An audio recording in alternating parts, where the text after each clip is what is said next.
샬롬. 오늘도 주 안에서 우리 사랑하는 성도님과 함께 주3 교제를 통한 말씀 묵상의 시간을 하도록 하겠습니다. 사랑하는 성도 여러분, 한 주간 동안 주어진 시간 속에서 또 하나님께서 우리에게 건강을 주심으로 각자 가정 내에서 또 사업장과 직장에서 최선을 다하여 하나님의 사람으로서 삶을 사신 것에 대해서 격려하고 또 위로하고 또 응원합니다. 아무쪼록 언제든 또 어디서든 하나님을 예배하는 예배자로서의 삶을 잊지 않기를 주님의 이름으로 축복합니다. 그러면 먼저 우리 찬송 336장 우리 함께 하나님 드리면서 예배 시작하겠습니다.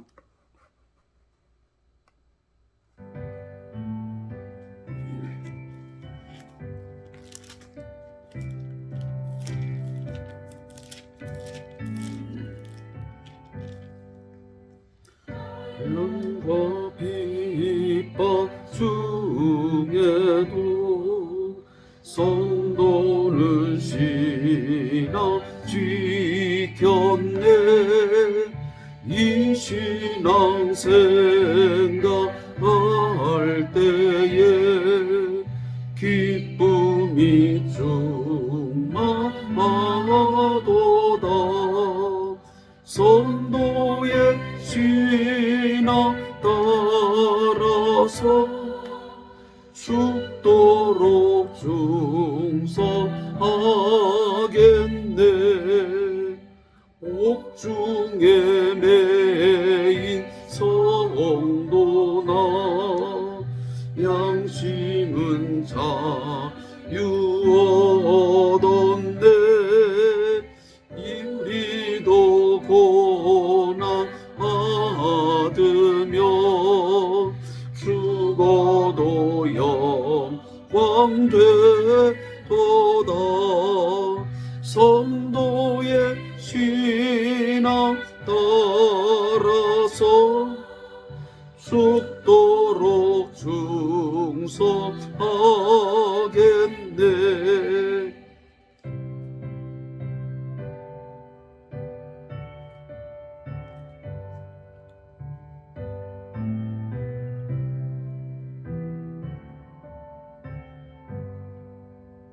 성도의 신앙 본받아 원수도 사랑하겠네. 인자한 언어 행실로 이 신앙 전파이라. 성도의 신앙 따라서 죽도록 충성하겠네. 아멘.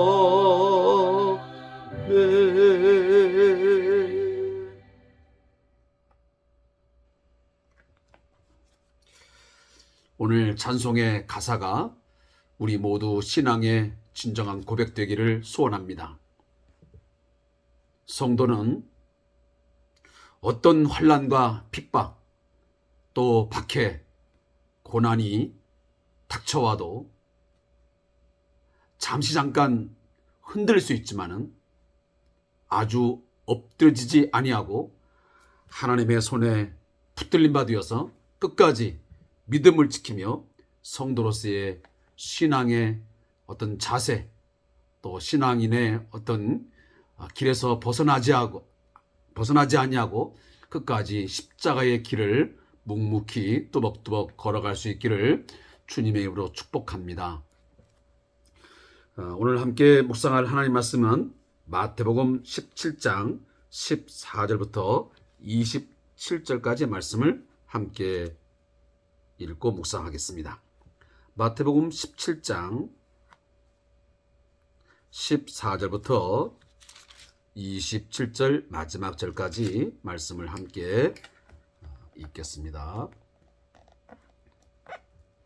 신약성경 제가 가지고 있는 성경 29페이지 기록되어 있는 말씀입니다. 읽겠습니다. 그들이 무리에게 이르매 한 사람이 예수께 와서 꿇어 엎드려 이르되 주여 내 아들을 불쌍히 여소서. 그가 간질로 심히 고생하여 자주 불에도 넘어지며 물에도 넘어지는지라. 내가 주의 제자들에게 데리고 왔으나 능히 고치지 못하더이다.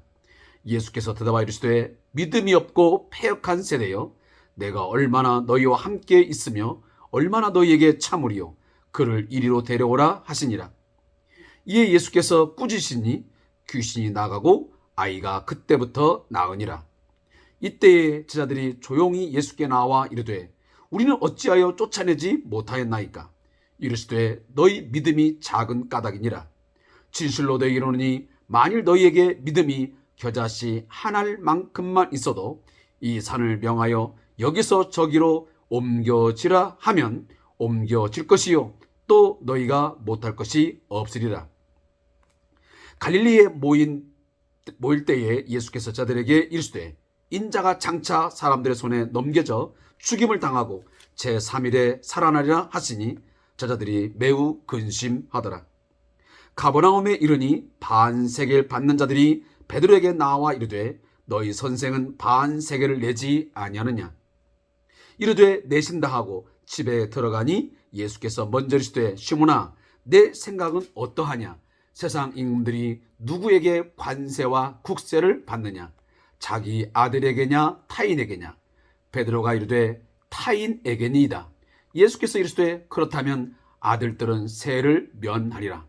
그러나 우리가 그들이 실족하지 않게 하기 위하여 내가 바다에 가서 낚시를 던져 먼저 오르는 고기를 가져 입을 열면 돈 한 세겔을 얻을 것이니 가져다가 나와 너를 위하여 주라 하시니라. 아멘. 오늘 함께 읽은 본문 말씀을 두 부분으로 나누어서 말씀의 은혜를 함께 나누겠습니다. 먼저 17장 14절부터 21절까지의 말씀의 내용은 산을 옮기는 믿음이라는 제목으로 기록되어 있습니다. 이 본문에 대한 요약을 여러분에게 들려드리면 간질로 고생하는 아이의 아버지가 예수님께 나와 고쳐주시기를 간청합니다. 예수님께서 꾸짖으시니 귀신이 나가고 그 아이가 낫게 됩니다. 제자들은 자신들은 왜 귀신을 쫓아내지 못하였는지를 묻습니다. 예수님은 믿음이 작기 때문이라고 대답하시며 믿음이 있다면 산을 명하여 옮길 수도 있을 것이라고 말씀하십니다. 자, 이 내용이 추상교재에 나와 있는 본문의 요약입니다. 사랑하는 성도 여러분, 마태복음에서 예수님은 누구신가? 예수님은 어떤 모습에 또 어떤 사역들을 하시는 분인가 하는 것을 여러 사건을 통해서 말씀하시는데, 특히 이 마태복음은 왕으로서의 하나님의 아들 메시아를 매우 강하게 말씀하고 있습니다. 왕적 메시아의 특성을 매우 강조하고 있다는 사실입니다. 그래서 더욱 하나님의 아들이라는 표현을 많이 사용하고 있습니다. 제가 누누이 강조하지만 이 아들이라고 하는 표현은 바로 상속 개념입니다. 따라서 성부 하나님께서 가지고 계시는 모든 권능과 그리고 능력, 그의 신적 모든 것들을 전적으로 다 상속받은 그런 분이심을 우리에게 거듭 강조하고 있는 것입니다. 그래서 우리가 신학적인 용어이지만 성부와 성자는 동일 본질이라는 것입니다. 아버지와 아들은 하나이십니다. 결코 분리될 수 없습니다. 성자가 성부보다 그의 권세와 능력과 지혜에 있어 모자라지 않다는 것입니다. 동등하십니다. 그는 하나님의 아들로서 아버지로부터 모든 권위와 그리고 권세를 그대로 위임받았고, 그리고 그는 상속받았습니다. 뭘로? 아들이라는 그 권위로. 특별히 마태복음 16장 28절에 오면 예수님께서 이런 말씀을 하십니다. 진실로 너에게 이르노니 여기 서 있는 사람 중에 죽기 전에 인자가 그 왕권을 가지고 오는 것을 볼 자들도 있느니라 라고 말씀하십니다. 자, 예수님은 지금 베드로에게 너의 신앙 고백 위에 예수님의 교회를, 예수님의 새로운 공동체, 교회 공동체를 만드실 것을, 하나님의 새로운 백성, 그리스도의 거룩한 백성을 만드실 것을 말씀하시고 난 뒤에 예수님은 지금 어떤 얘기를 하고 있냐면, 내가 곧 왕권을 가지고 이 세상에 올 것이다 라고 말씀하십니다. 아마 이 사건은 장차 예수님이 십자가에서 고난당하시고 죽임을 당하신 후에 제 3일이 지난 후에 부활의 모습으로, 영광스러운 그런 주님의 모습으로 나타나실 것을 말씀함과 동시에 바로 뒤에 나오는 엿새 후에, 이 말씀이 있은 후 엿새 후에 베드로와 요한과 그리고 형제 야고보를 데리고 변화산상에 올라서 그 모습이 아주 신비한 모습으로 변화되는 것을 다 어떻게 보면 예견하는 그런 내용의 메시지입니다. 멀리 보면 예수님이 십자가에 죽으시고 부활하신 후에 그 부활체의 그 영광스러운 빛난 모습의 그 모습을 이야기함과 동시에 곧 있으면 이제 자신의 모습이 여기에 나오처럼 그들 앞에 변현사 그 얼굴이 해같이 빛나며 옷이 빛과 같이 휘어졌더라. 이것은 예수님의 아주 영광스러운 신적 모습을 묘사하고 있습니다. 예수님은 보통의 선지자이거나 보통의 선생, 랍비가 아닙니다. 당시에 좋은 도덕 선생도 아니고 하나의 롤 모델이 되는 그냥 좋은 리더도 아닙니다. 반드시 그 이상의 존재라는 것입니다.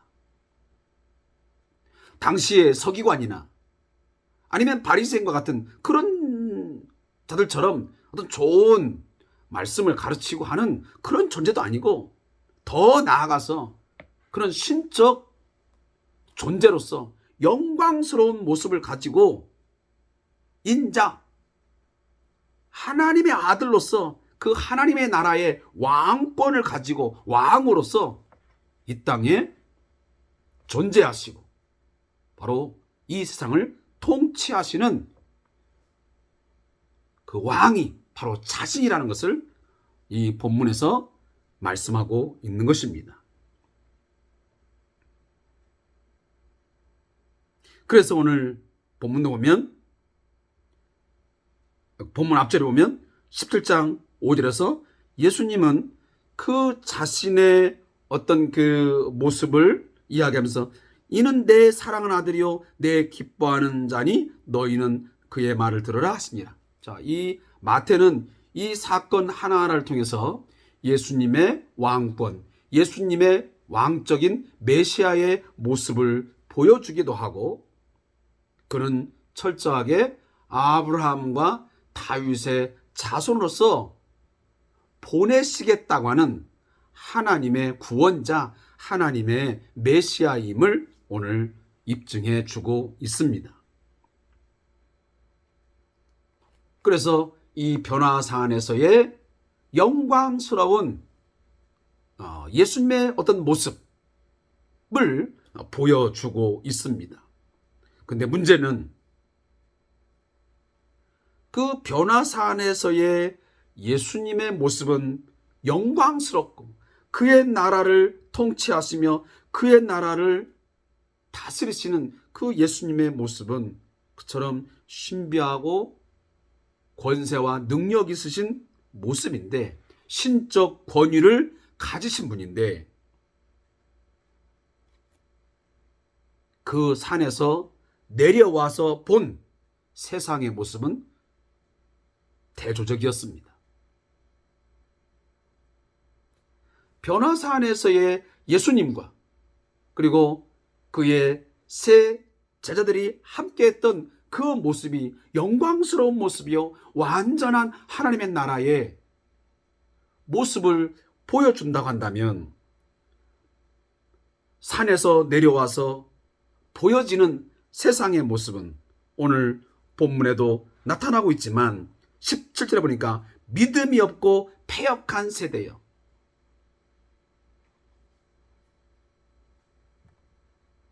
예수님이 보시기에 이 세상은, 이 세대는 믿음이 없고 그리고 비틀거리고 왜곡되고 정도에서 벗어나 있고 생각과 감정과 행동이 그릇되고 무자비하고 부정직하고 전적으로 잘못되어 있다라고 예수님이 진단하고 있는 것입니다.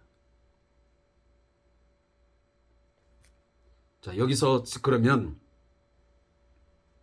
예수님이 보셨을 때에 왜 당시의 세상이, 그 세대가 믿음이 없고 패역한 세대, 삐뚤어지고 어그러지고 병든 세대라고 왜 예수님이 말씀하셨느냐? 그 이유가 있습니다. 한 사건을 언급합니다. 그건 뭐냐면, 예수님이, 그리고 예수님과 함께 무리들이 산에서 내려왔을 때 어떤 일이 벌어지냐면, 한 사람이, 이 한 사람은 바로 자기 아들이 간질병으로 매우 고통당하는 그런 삶을 갖고 있는데, 그 아들의 삶을 늘 안타깝게 지켜보고 그리고 매우 고통스러워하는 바로 한 사람, 아버지를 지칭합니다.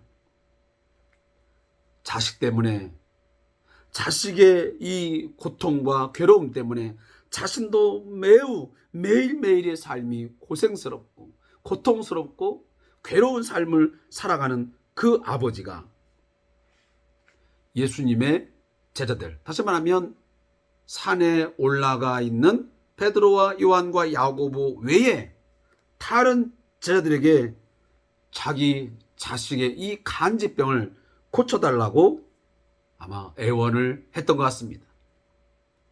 그러나 그 간청을 들은 제자들은 그 간질병을 고치지 못했습니다. 오늘 본문으로 말하자면 귀신을 내어 쫓지 못했습니다. 이것이 매우 안타까운 모습입니다. 왜냐하면 이미 예수님은 마태복음 10장 1절에 보시게 되면, 자, 앞에 보면 예수께서 그의 12제자를 부르사 더러운 귀신을 쫓아내며 모든 병과 모든 악한 것을 고치는 권능을 주시니라 그랬습니다. 자, 예수님이 12제자를 부르시고 나서 그 제자들을 파송하고 그들을 세울 때에 아무런 무기도 주지 않고 그냥 세우지 않았습니다. 그 하나님의 나라의 운동을 한 데서 하나님의 통치와 그 하나님의 권세를 증거하고 그 운동을 펼쳐나감에 있어서 말씀을 선포하고 복음을 증거함에 있어서 그들에게 분명히 뭘 줬습니까? 능력과 권세를 부여해 주었습니다.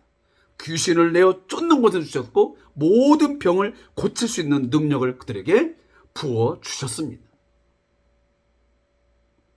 그리고 그들은 끊임없이 예수님의 말씀을 듣고 많은 사역들을 함께 감당하면서 예수님이 누구신지를 그들은 보았습니다. 예수님이 어떠한 존재인지를 알았습니다. 그리고 친히 그들은 예수님이 왕으로서 하나님의 아들로서 귀신을 내어 쫓고 많은 병자들을 고치고 하는 일들을 경험했고 그리고 하나님 나라의 그 비밀의 메시지들을 수없이 들었습니다. 그럼에도 불구하고 그들은 받은 그 권세와 그 신적인 그 하나님의 능력, 그 권세를 사용하지 못했던 것입니다. 왜 그러냐 하면 그들은 분명 그들이 갖고 있는 능력, 그들의 권세에 대한 그리고 예수님에 대한 믿음이 없었다는 사실입니다. 오늘 본문은 예수님이 말합니다. 믿음이 없고 패가. 왜 고치지 못했느냐? 내가 주의 제자들에게 데리고 왔으나 능히 고치지 못하이다. 예수께서 대답하시되 믿음이 없고 패역한 세대에 그렇습니다. 그리고 나서 예수님이 또 말씀하십니다. 제자들이 묻습니다. 자, 주님은 귀신을 내어 쫓아서 그 능력과 권세를 나타냈었는데 왜 우리는 그 능력과 권세를 나타내지 못한 것입니까? 라고 예수님께 물으니 예수님은 주저없이 단 한마디로 답하십니다. 그게 뭐냐면 너희 믿음이 작은 까닭이니라. 너희들이 만약 겨자씨만한 믿음만 있었다면 충분히 그것을 할 수 있었는데 하나님께 주신 그 귀신을 내어 쫓는 그 권세, 그 능력을 충분히 발휘하여 내어 쫓아주므로 그의 고통과 그의 괴로운 문제를 해결해 줄 수 있었는데 너희가 가진 그 믿음이 작았기 때문에 어떻게 보면 믿음이 없는 세대와 같은 모습이었기 때문에 그 일을 하지 못했다라고 매우 안타까워하며 마음 아파하는 본문이 여기에 나오고 있습니다. 제가 전에도 말씀드렸습니다. 예수님 자신에게도 3대 사역이 있습니다. Preaching, Teaching, 그리고 Healing. 그래서 예수님은 가르치시고 선포하시고 치유하시는 그 3대 사역을 통해서 예수님은 하나님의 나라의 운동을 이 패역한 세대 가운데서 이 어두운 세대, 죄로 관영한 세대 가운데 하나님의 나라를 세워갔습니다. 바로 그 하나님, 예수님은 그 운동을 같이 하기 위하여 12제자를 세웠습니다. 그리고 그 12제자들에게 동일한 권세와 능력을 부여해 주었습니다. 그런데 그들은 그 능력을 오늘 본문에 보면 행하지 못하고 있는 것입니다. 이 사건을 보면서 저와 여러분도 예수님의 탄식, 예수님의 그 안타까워하는 심정을 알아야 됩니다. 오늘 우리 한국교회를 보면서 우리 성도들을 보면서 예수님은 어떤 메시지를 말씀하실까요? 동일한 메시지가 예수님의 입에서 나오지 않을까요? 저와 여러분은 이 악한 세대를 살면서 사단이가 끊임없이 공격하고 죄로 유혹하는 이 시대 가운데서 귀신이 많은 사람들을 괴롭히고 고통스럽게 하는 그런 상황이 전개되고 있는데 우리들은 그 사람들이 우리 앞에 왔을 때 또 그러한 삶이 보일 때 예수의 이름으로 귀신을 내어 쫓고 병든 자를 고쳐주는 그런 능력과 권세를 충분하게 우리 나타내고 있습니까? 아니면 귀신 들린 사람이 다가오고 사단에게 매여서 죄의 괴로운 삶을 살아가는 사람이 있을 때에 아무런 느낌도 없고 그들을 위해서 기도했을 때 무기력하게 무너지는 그런 성도로서의, 그런 교회로서의 모습을 우리가 갖고 있지 않습니까? 오늘날 우리의 영적 상태는 너무도 무기력할 때가 많습니다. 우리 한국교회의 어떤 상황들이, 사랑하는 성도 여러분, 정말 밝고 영광스럽고 정말 소망이 넘칩니까? 제가 지나친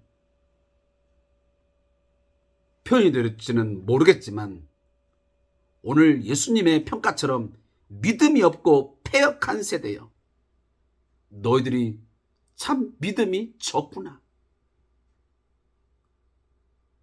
그러면서 우리들의 어떤 무기력한 모습, 또 어두운 모습, 절망적이고 또 좌절 속에 빠져있는 그런 모습이 오히려 더 많이 보여지지 않을까 하는 생각마저 듭니다. 오늘 이 시대가 아무리 과학이 발달하고 의학이 발달하고 또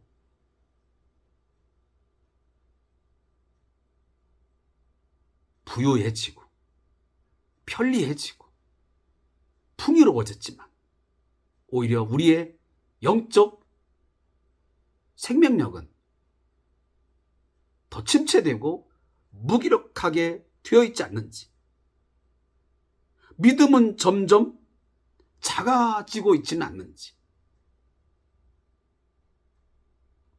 우리들의 머리는 커지고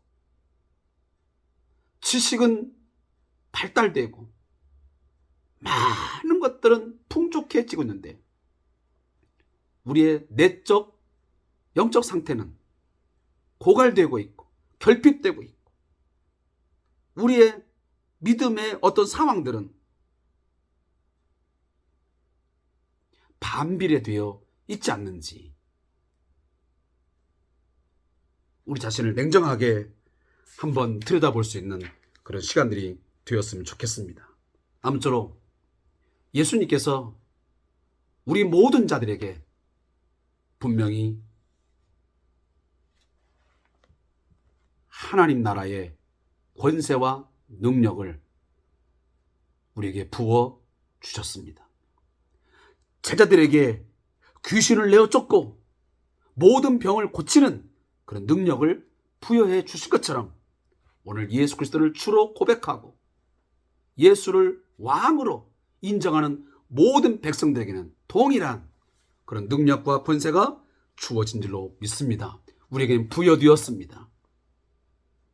그 권세와 능력을 오늘 우리 시대 가운데 충분하게 사용하고 선용하여 이 땅 위에 하나님의 나라가 더 강하게, 더 능력 있게 복음으로 말미암아 드러나고 더 확장되지는 역사가 있기를 주님의 이름으로 축복합니다. 그리고 이제 17장 22절부터 27절 나온 말씀을 한 부분만 더 설명하고 오늘 본문을 맺겠습니다. 자, 17장 22절에서 27절은 성전세 반세기라는 제목으로 이 본문이 기록되어 있습니다. 자, 이 내용의 요약은 예수님은 제자들에게 자신의 죽음과 부활에 대하여 다시 말씀하십니다. 가버나움에 이르자 성전세를 거두는 이들이 성전세를 낼 것을 요구합니다. 예수님은 임금의 아들이 국세를 낼 필요가 없는 것처럼 자신도 성전세를 낼 이유가 없지만 바다에서 물고기를 잡아 그 입에서 한 세겔이 나오면 그것으로 납부하라고 말씀하십니다. 자, 이 이야기가 왜 갑자기 간질병 걸린, 다시 말하면 귀신 들린 아이를 고쳐주는 사건이 일어난 후에 예수님은 곧바로 어떤 말씀하시냐면 인자가 장차 사람들의 손에 넘겨져 가지고 죽임을 당하고 3일에 살아난다, 다시 말하면 부활한다 라는 예수님의 고난당하심, 십자가의 죽으심, 부활의 이야기를 꺼냈습니다. 자, 그리고 나서 또 희한한 건 바로 뒷부분에 가버나움에 이르러서 이 성전세를 내는 문제를 언급을 합니다. 자, 이 이야기들이 전혀 동떨어진 이야기가 아닙니다. 다 앞뒤 문맥이 연관성이 있습니다. 거듭 제가 말씀드리지만 17장의 이 예수님의 변형 사건은 그 앞에 나오는 바로 그 예수님의 메시지의 어떤 확증, 예수님이 인자로서 하나님의 아들로서 그 왕권을 가진 진정한 왕이신데 그 왕의 어떤 영광스러운 모습을 보여주기 위해서 일부러 바로 이 17장의 변화산 사건을 언급을 하고 있습니다. 그리고 이제는 모세와 엘리야의 시대, 이제 율법과 선지자의 모든 말들은 더 이상 효력이 없고 이제 그 모든 것들은 다 성취되었고 이제 예수님의 메시지를 통해서 이제 대치되고 능가하는 이제 말씀이 나오기 때문에 오직 예수님의 권위만, 말씀의 권위만이 이제는 유일하고 그 예수님의 말씀의 권위에 순종할 때 진정한 하나님의 거룩한 백성으로서의 삶을 살아갈 수 있다라고 하는 것을 말씀하십니다. 자, 그리고 나서 이 귀신 들린 아이를 고쳐주지요. 자, 이 모든 사건도 예수님은 귀신을 제어하는, 귀신을 내어 쫓는 그런 능력이 있으신 바로 하나님의 아들로서 왕이심을 오늘 본문이 선포하고 있습니다. 거기에 반하여 이 세대의 사람들은 믿음이 없고 결국은 귀신 들린 자 그 한 사람의 고통과 괴로움조차도 해결해 주지 못하는 그런 안타까운 모습을 갖고 있다는 것을 대조적으로 설명해 주고 있습니다. 그래서 예수님의 모습과 그리고 하나님 나라의 모습 그리고 거기에 대조적으로 이 인간이 살아가는 그리고 믿음 없고 패역한 세대가 살아가는 이 시대의 어떤 그 어두운 삶, 어떤 절망적인 삶, 이것들을 무기력한 삶을 오히려 보여주고 있습니다. 그러면서 이제 예수님은 또다시 자신이 고난받고 십자가에 죽고 부활하시는 그러한 이런 절차를 통해서 그가 진정한 하나님 나라의 왕으로서의 그 메시아 사역을 감당하실 것을 거듭 말씀하십니다. 반드시 영광스러운 예수의 왕의 그 모습은 바로 이 자기 백성을 위해서 고난당하시고 십자가의 죽으심이라고 하는 그 과정을 다 완성하신 후에 그 후에 결국 부활함을 통해서 영광스러운 왕의 모습으로 결국은 등극한다라고 하는 것을 말씀한 겁니다. 그러면서 그 왕의 모습을, 예수님의 왕적인 모습을 다시 설명하기 위해서 이 성전세 이야기를 다시 끄집어내고 있는 것입니다. 자, 가버나움에 이르러서 어떤 사건이 지금 일어나고 있습니까? 자, 성전세를 내느냐 마느냐 하는 문제로 지금 논란을 빚고 있습니다. 그때에 지금 가버나움에 이르니 당시에 이 성전세를 거두는 자들이 제자들에게 묻습니다. 뭐라고? 특히 베드로에게 말하면 너의 선생은 반세계를 내지 않으냐? 그때 베드로가 맞습니다. 우리 선생님이 그 성전세를 내고 있습니다. 자, 이 사건을 다 알고 계시는 예수님께 시몬 베드로가 들어갑니다. 그때 예수님께서 베드로의 생각을 다 아시고 묻습니다. 내 생각은 어떠하냐? 내가 지금 세금을 내는 것에 대해서 너는 어떻게 생각하느냐라고 묻는 것입니다. 그래서 예수님이 이렇게 말씀하십니다.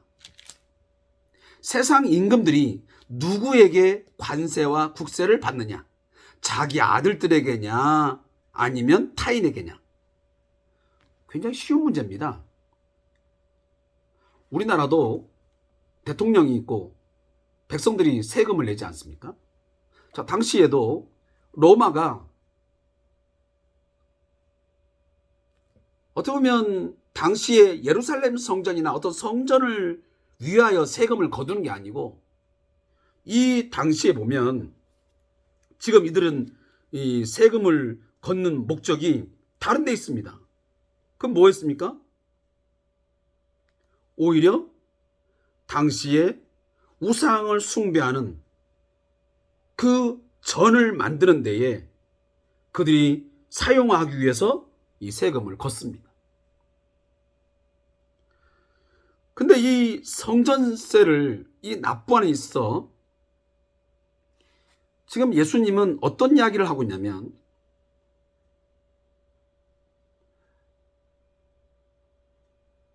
세상의 왕이나 임금이 세금을 거둘 때에 타인에게서 거두냐 아들에게서 거두냐?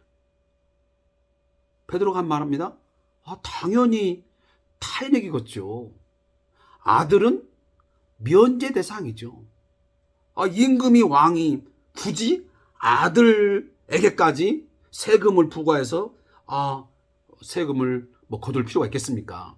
당연히 타인에게서 세금을 징수해서 받는 거겠죠 라고 말하니까, 그렇다면 아들들은 세를 면하리라. 자, 이 말이 무슨 메시지입니까? 이 말에는 이걸 의미합니다. 자, 베드로가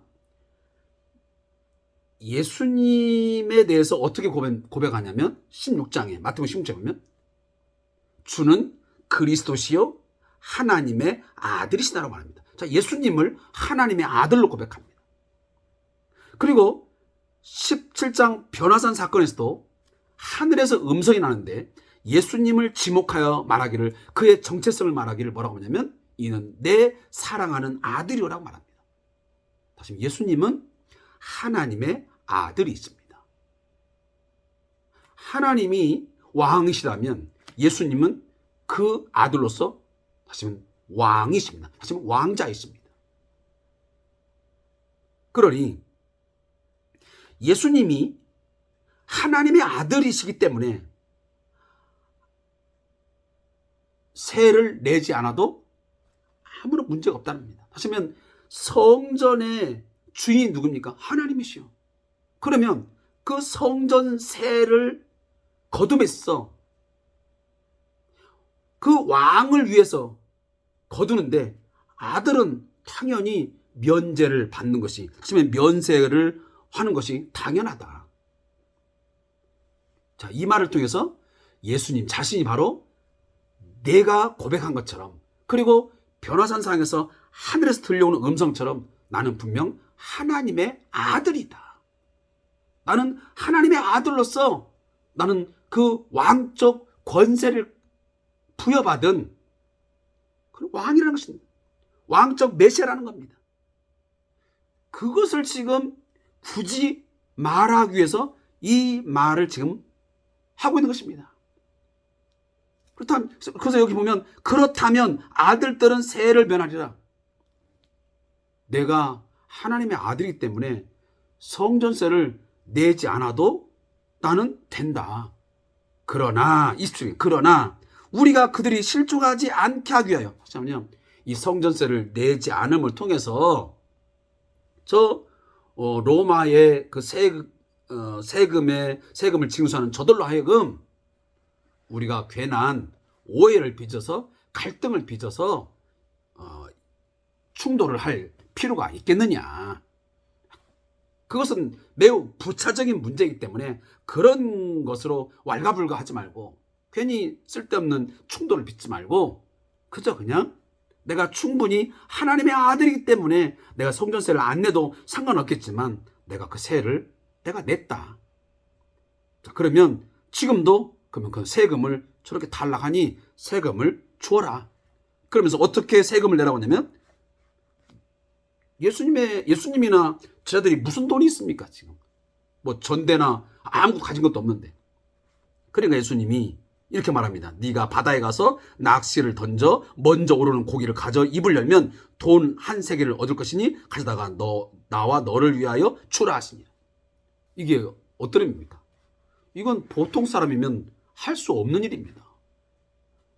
사랑하는 성도 여러분, 여러분들이 지금 낚시를 가지고 갑자기 바다에 가서 아니면 강에 가서 낚싯줄을 던진들 어떻게 그 물고기의 뱃속에서 한 세계를 빼내길 수 있겠습니까? 아마 극적으로 뭐 그런 일이 혹 있을지 모르겠지만 이렇게 확신 있게 네가 가서 바다에 가서 낚시를 하게 되면 그 고기 뱃속에서 한 세겔이 나올 테니 나를 위해서 반 세겔, 너를 위해서 반 세겔, 한 세겔 갖다가 드려라. 이렇게 말할 수 있겠습니까? 자, 이 말씀을 하셨다는 그 자체가 바로 하나님의 아들로서 신적 능력을 가진 자 아니면 이런 메시지를, 이런 확신 있는 이야기를 할 수도 없는 것입니다. 결국은 이 말씀 하나하나 어떤 그 행위들이 전부 다 예수님 자신의 정체성을 계속 반복 교육하고 있는 것입니다. 나는 왕이다. 나는 너희 말씀 유대인 왕이요. 나는 하나님의 나라의 왕이다. 귀신을 내어 쫓는 걸 봐라. 이런 것들을 봐라. 많은 기적과 이적을 통해서 자신의 정체성을 하나님의 아들로서의 이 세상을 통치하는 진정한 왕이심을 거듭거듭 이 한 사건 한 사건을 통해서 말씀하고 있는 것입니다. 우리는 분명 믿습니다.